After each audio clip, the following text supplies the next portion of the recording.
शिवसेना के नाम और चुनाव चिन्ह के इस्तेमाल पर चुनाव आयोग ने फिलहाल रोक लगा दी है। यानी उद्धव ठाकरे और एकनाथ शिंदे गुट में कोई भी फिलहाल इस चिन्ह का उपयोग नहीं कर सकेगा। आयोग ने अंधेरी उपचुनाव में दोनों पक्ष को फ्री सिंबल्स में से अपनी अपनी प्राथमिकता बताने के लिए कहा है। आयोग ने दोनों गुटों को इतनी छूट दी हुई है कि वे चाहे तो अपने नए नाम के साथ सेना शब्द का इस्तेमाल कर सकते हैं। चुनाव आयोग के इस फैसले पर एनसीपी प्रमुख शरद पवार ने कहा कि मुझे इस फैसले से बिल्कुल भी आश्चर्य नहीं है। यह साबित करने के लिए मेरे पास सबूत तो नहीं है कि यह जानबूझकर किया जा रहा है, लेकिन मुझे पहले से ही इसकी आशंका थी।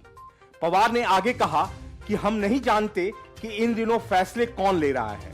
कोई पार्टी कितनी भी मजबूत क्यों न हो, हम यह अनुमान नहीं लगा सकते कि शिवसेना अपने ही चुनाव चिन्ह के साथ लड़ पाएगी।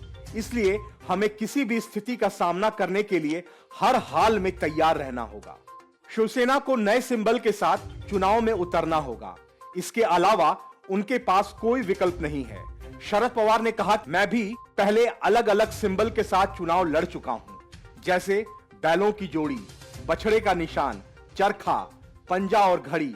इससे कोई फर्क नहीं पड़ता कि आप किस सिंबल से चुनाव लड़ते हैं। यह लोगों पर तय करता है कि वे किसे सपोर्ट करते हैं। शरद पवार ने आगे कहा कि शिवसेना खत्म नहीं होगी, बल्कि इससे पार्टी के युवा कार्यकर्ताओं में आक्रामकता और जोश का संचार होगा।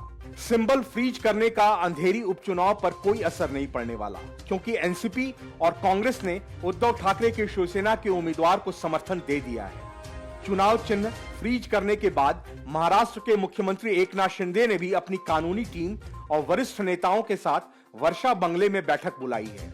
इसके बाद विधायकों और सांसदों के साथ दूसरी बैठक निर्धारित की गई है। शिवसेना के लिए तीर कमान हमेशा लकी माना जाता रहा है। इससे पहले पार्टी ने जिन चुनाव चिन्हों पर चुनाव लड़ा, अक्सर पार्टी को हार का सामना करना पड़ा। शिवसेना ने पहले चुनाव 1971 में लड़ा था। हालांकि 1985 में तीर कमान चुनाव चिन्ह मिलने के बाद ही पार्टी को जीत नसीब हो सकी थी। बाला साहब ठाकरे ने 19 जून 1966 को शिवसेना की नींव रखी थी। ठाकरे मूल रूप से कार्टूनिस्ट थे और राजनीतिक विषयों पर तीखे कटाक्ष करते थे।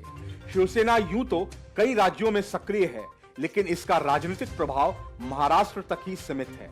बाला साहब ठाकरे ने 1966 में शिवसेना का गठन किया। तब कहा गया था कि यह संगठन 80% ऊर्जा सामाजिक जागरण में लगाएगा, 20% राजनीतिक जागरण में। इसके 2 साल बाद शिवसेना ने राजनीतिक दल के तौर पर 1968 में रजिस्ट्रेशन कराया।